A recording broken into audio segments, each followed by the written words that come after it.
আপনাদেরকে একটা নিষেধাজ্ঞা দিয়ে যেতে চাই। It's an interesting concept. It's called the 99 club. একবার এক রাজা ছিলেন, তার রাজ্যে সবকিছু আছে, বাট শাও কেন যেন একটু অসুখী ছিলেন। সে নিজের রাজ্যে একবার হেঁটে যাচ্ছিলেন, দেখলেন যে এক লোক তারই রাজ্যের, সে খুব খুশি, মনের আনন্দে গান গাচ্ছে। রাজা তার রাজপ্রাসাদে আসার পরে তার যে অ্যাডভাইজার আছে তাকে জিজ্ঞাসা করলেন যে আমি রাজা, আমার মনে সুখ নাই, আমার রাজ্যের ওই লোক, ওর তো কিছুই নাই, ও এত সুখী কেন? পরে রাজার অ্যাডভাইজার বলল, রাজা আপনি আসলে দেখতে চান, আপনি আসলে 99 ক্লাবের সদস্য।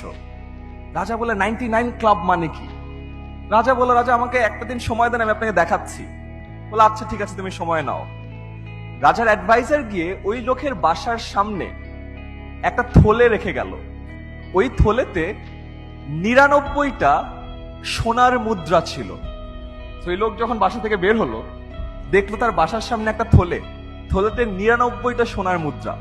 সে দেখে তো খুশি হয়ে গেল, আরে সোনার মুদ্রা, এ তো বিশাল ব্যাপার, আমি তো বড় লোক হয়ে গেলাম। সে গোনা শুরু করলো যে কয়টা আছে, 1 2 3 4 5 6 করে। দেখলো 99টা আছে। সে আবার গুনলো, দেখে 99টা আছে। সে চিন্তা করলো 99টা তো থাকার কথা না, থাকলে 100টা থাকবে, 99টা কেন আছে? তারপর সে এইটা নিয়ে চিন্তা করতে লাগলো, আর একটা কে নিয়ে গেল, কার কাছে ওই একটা আছে, কেউ কি আমার এই সোনার মুদ্রা চুরি করেছে? তারপরে সে বাসায় খুব গোমরা মুখ, সে তার ফ্যামিলিকে আর সময় দেয় না, সে আর গান গায় না, সে চারদিক খুঁজে বেড়াচ্ছে যে তার ওই একটা সোনার মুদ্রা কে নিয়ে গেছে।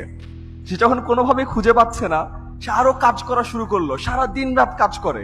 কেন? কারণ সে কাজ করে আর একটা সোনার মুদ্রা কালেক্ট করতে চায়, যেন তার 100টা সোনার মুদ্রা হয়। খেয়াল করে দেখেছেন? তারপরে রাজা যখন ওই লোকের সামনে দিয়ে গেল, দেখা গেল ওই লোক আর খুশি না, ওই লোকও সারাদিন মাথার চুল ছিঁড়তেছে আর দূরে দূরে বেড়াচ্ছে। রাজা তখন অ্যাডভাইজারকে বল, বাবা তুমি কি করছো? তখন রাজা বলল যে রাজা, আমিও আপনার ওই ভৃত্যকে আপনার ক্লাবে জয়েন করিয়ে দিয়েছি। আপনার যেমন সব আছে, তাও আপনি এমন একটা জিনিস খুঁজেন যে জিনিসটা আসলে কোথাও পাওয়া যাবে না। আরো সবই আছে, 99টা সোনার কয়েন আছে, এক্সট্রা একটা দিয়ে কিছুই হবে না, কিন্তু সেটা খুঁজতে খুঁজতে সে তার সম্পূর্ণ হ্যাপিনেস জলাঞ্জলি দিয়ে দিয়েছে। তো শেষ কথা, আমি চাই যে আপনাদের জীবনে 99টা সোনার কয়েনের অনেকগুলোই আছে। আজকে আপনারা গ্র্যাজুয়েট হচ্ছেন, আপনাদের জীবনে অনেক কিছুই আছে।